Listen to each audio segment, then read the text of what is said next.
G'day, here's today's Songwriters Daily. Hang on. Yep, good. She's going. Okay, in today's Songwriters Daily, we're going to study the fourth song form. We've done 3 so far. We're going to study the fourth. And obviously, out of those 5 foundations, this comes under song forms. Alright, now here we go. So, this one, I love this one. I love them all. But I love this. Well, I love them all. That's the problem. But I love this one because this one, introduces the pre-chorus. I know there's all sorts of names for it. I call them pre-choruses always, but some people call them bridges. I think some people call them channels. Some people call them lifts. So I'm just going to stick with the word I know, and that is pre-chorus. But don't let that put you off. If you call it a channel, stick to calling it a channel, okay? But anyway, it's the thing that comes between the verse and the chorus. Okay, it's that little section of music you put in after the verse, and before the chorus. Alright, so now I love that. It adds extra story to your story that you're telling in your song. It also, though, has a bit of, it adds a different dimension musically, just subtly, but it does, and that's wonderful. And it's a big kind of, it's a feeling of, whoa, we're going somewhere, we're about to go somewhere. And of course, where you go is the chorus after that, after your pre-chorus. All right.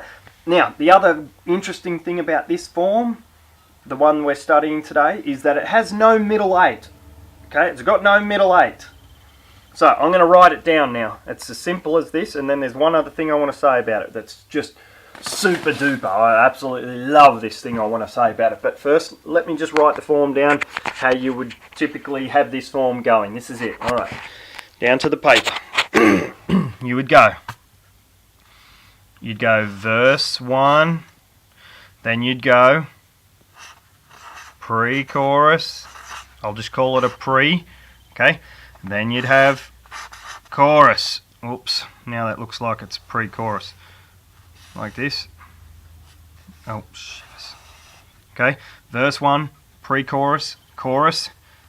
Then you'd go verse 2. Then you'd go pre-chorus again. Then you'd go chorus. Then you typically, and magically, this is fantastic, you have a solo or a lead break here. Then you have pre-chorus again after the lead break, after the solo, and then you finish on the chorus. Oops. On the chorus, right? You finish on the chorus, and you take the song out with the chorus. All right? So that's how it goes. From a distance, I'll hold the camera up. That's what we're looking at. Verse, pre-chorus, chorus. Start again. Verse number 2, pre-chorus, chorus. Then lead break or solo section, otherwise known as pre-chorus again, chorus out. All right. Now, so that's that. That's how the forms look. The form looks on paper. Oops. My daughter's here getting changed at the moment. She's just come in. Anyway, she's 3 years old. Anyway, so then, but this is the magic thing I want to talk about. In the pre-choruses, you must introduce, this is the rule. You can break it if you like, but here it is. You always introduce, in the pre-chorus, you introduce a little bit of doubt. A little bit of doubt.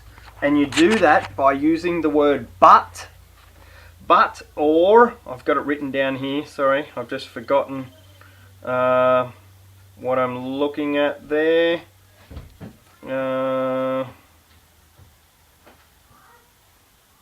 Yep. Yeah, is you use but or if or maybe, or when, or why. So you get a bit of a but in your story. This is in the pre-chorus, and it introduces this little bit of doubt in your story, and then boom, you hit the chorus. Okay, and it resolves it, the story. Alright, so that's the big one in this form. First of all, the form. It's the form we're looking at, but the big thing, there's no middle eight. It introduces a pre-chorus, and that pre-chorus you introduce doubt in your story by putting like a but or an if in your lyrics. Okay, excellent. Keep writing, get in touch with me, tell me about you, let me know how you're going. Can't wait for the next Songwriters Daily. Thank you for watching. Okay, all the best, goodbye.